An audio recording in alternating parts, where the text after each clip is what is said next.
বগুড়া শেরপুরের ঐতিহ্যবাহী বগুড়ার দই, টক দই, রসমালাই, কাপ দই এগুলো আমি বিক্রি করে থাকি। হ্যালো ভিউয়ার, সবাই কেমন আছেন? ঈদ কেমন কাটলো অবশ্যই জানাবেন। তো আজকে আপনাদের সামনে ছোট্ট একটি ভিডিও নিয়ে আসলাম। আস্থা রাখছি যে আপনারা পুরো ভিডিওটি দেখবেন এবং অবশ্যই উপকৃত হবেন। এটা হচ্ছে আমাদের গ্রাম, আমাদের গ্রামের প্রকৃতি। তো প্রথমে আপনাদের একটু গ্রামের প্রকৃতির সৌন্দর্য দেখাই। আমি এখন আমাদের পাড়া বাধা থেকে আমাদের বাজারে যাচ্ছি, সোনগাছা বাজারে। ছুটি পেয়ে বাড়িতে আসার পর থেকে সবার মুখে শুনছি আমাদের বাজারে নাকি একটি দোকান আছে, সেখানে নাকি স্পেশাল অনেক কিছু বিক্রি করে। তো আপনাদের সাথে বক করতে করতে আমি অলরেডি চলে এসেছি আমাদের এই প্রিয় সোনগাছা বাজারে। আমি এখন সেই দোকানটির কাছে, এখন দেখি দোকানদারকে জিজ্ঞেস করি আসলে এখানে কি এমন আছে, কি এমন স্পেশাল জিনিস আছে যার কথা আমি সবার মুখে শুনছি। আসসালামু আলাইকুম। ওয়ালাইকুম আসসালাম ওয়া রাহমাতুল্লাহি ওয়া বারাকাতুহু। আচ্ছা, কেমন আছেন ভাই আপনি? আলহামদুলিল্লাহ, আমি খুব ভালো আছি। আমি শুনলাম যে আপনার এখানে নাকি অনেক কিছু বিক্রি করেন, তো এখানে আপনি কি কি সেবা দিয়ে থাকেন? আমি এখানে মূলত আমার প্রধান বিক্রি হচ্ছে দই, বগুড়া শেরপুরের ঐতিহ্যবাহী বগুড়ার দই, টক দই, রসমালাই, কাপ দই এগুলো আমি বিক্রি করে থাকি। আর তার পাশাপাশি আরো পাশাপাশি বিক্রি করে থাকি কফি, উন্নত মানের কফি, চা, কফি, হরলিক্স, দুধ, তারপরে আপনার হচ্ছে কনফেকশনেরও অনেক বিস্কিট, ভালো ভালো উন্নত মানের বিস্কিট, চকলেট, আইসক্রিম এগুলো আমি বিক্রি করে থাকি। আচ্ছা, আপনি কি আসলে কি অরিজিনালি বগুড়ার দই এখানে আনেন? অবশ্যই। এই আপনি হয়তো দেখছেন কিনা, কিছুক্ষণের আগে আমার এখানে দই দিয়ে গেল। আপনি যদি একটু ফলো করে থাকেন তাহলে আপনি দেখতে পারবেন যে আমার অটো করে প্রতিদিনই দই দিয়ে যায়। আচ্ছা, তাহলে কি আপনি বোঝাতে চাচ্ছেন যে বগুড়ায় না গিয়ে এখান থেকে মানসম্মত তারা দই নিতে পারবে? অবশ্যই পারবে এবং সাশ্রয়ী হবে? হ্যাঁ, অবশ্যই সাশ্রয়ী হবে। আপনি বোঝাতে চাচ্ছেন যে সময়েরও ব্যয় হবে না এবং ভালো মানের প্রোডাক্ট এখান থেকে পাবে। জি জি জি। আমি একটা জিনিস বারবার লক্ষ্য করলাম, প্রায় 1 ঘন্টার মতো ওখানে আমি বসেছিলাম যে আসলে এখানকার পরিস্থিতি কেমন হয়।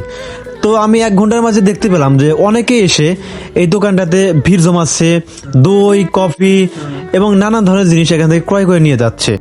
আচ্ছা, আমি ভিতরে দেখতে পাচ্ছি যে কিছু মানুষ গ্লাসের দই খাচ্ছে, তো তাদেরকে একটু জিজ্ঞেস করি যে আসলে দইয়ের মানটা কেমন।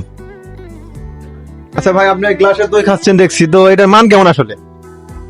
মান অনেক সুন্দর। এখানকার দই আরো আছে, অন্য পাশে আরো দোকানদার আছে, ওটার থেকে এটা খুব ভালো, বেটার। তাহলে আপনি বলতে যাচ্ছেন যে আর এক কথায় ভালো আর কি।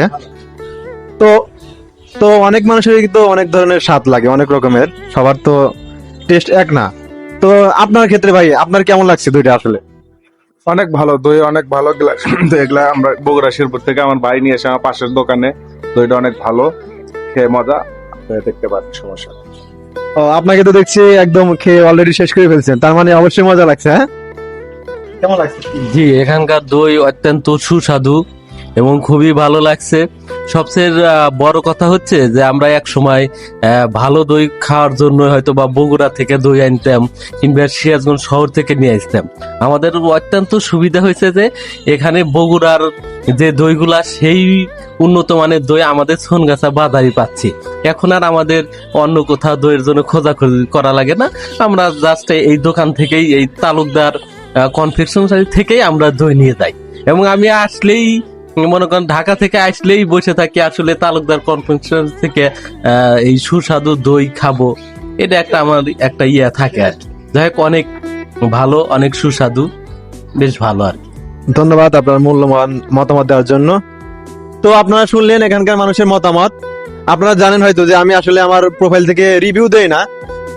যদি কখনো কারো রিভিউ দিয়ে থাকি, আশা করি সেখান থেকে আপনারা কখনো ঠকবেন না এবং কাউকে ঠকানোর মতো আমি কাজও করি না। এবং অনেকেই আবার প্রশ্ন করে, অনেকে বলে যে আমি টাকা পয়সা নিয়ে রিভিউ দেই। আসলে না, আমি মানুষের উপকারের স্বার্থে রিভিউ দেই এবং যেখানে ভালো মানের পণ্য পাওয়া যায় সেটাই আমি রিভিউ দেওয়ার চেষ্টা করি। তো আপনারা নির্দ্বিধায় এবং নির্ভয়ে এখান থেকে আপনারা আপনাদের মানসম্মত দই ক্রয় করতে পারেন। তার পাশাপাশি অনেক কিছু আছে। তো আজকে ভিডিওটা এই পর্যন্ত, আর লং করবো না। ভিডিওটি ভালো লাগলে অবশ্যই শেয়ার করবেন এবং অন্যজনের স্বার্থে ভিডিওটি শেয়ার করবেন।